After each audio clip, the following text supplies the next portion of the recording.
की आपल्याला येईल पूर्तता जे नियमात असेल आणि गजेट नोटिफिकेशननुसार जे आहे ते वरिष्ठांना आम्ही त्यात काही बदल करण्यात येईल ते वरिष्ठांकडून येईल. पालखी मार्ग बायपासचं काम लवकरात लवकर पूर्णत्वास व्हावं त्यासाठी आता प्रयत्न सुरू आहे.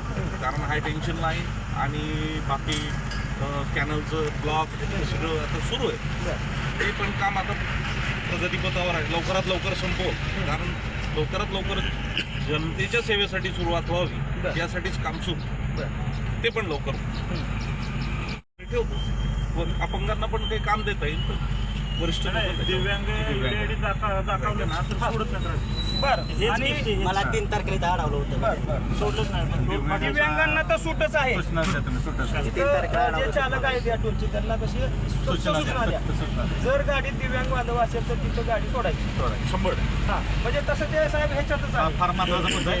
दिव्यांग बांधवाच्या शारीरिक त्याला जे काय परिश्रम करता येतील शारीरिक क्षमतेनुसार आपल्याला संधी दिली तर हे चांगलं काम आहे. कारण ते स्वतःच्या कष्टावर जगू शकतात.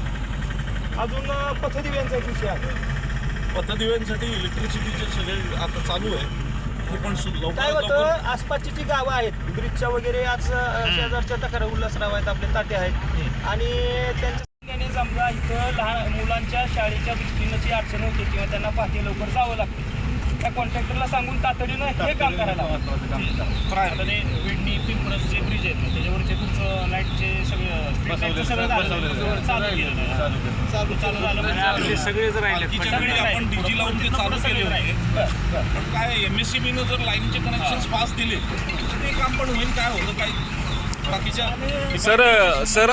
सर ऐका ना सर, ॲज अ प्रेस विचारतोय मी तुम्हाला. सगळं रस्त्याचं काम अपूर्ण असताना तुम्ही टोल आकारण्याचं कारण काय? रस्त्याचं काम अपूर्ण असताना टोल आकारण्याचं कारण काय?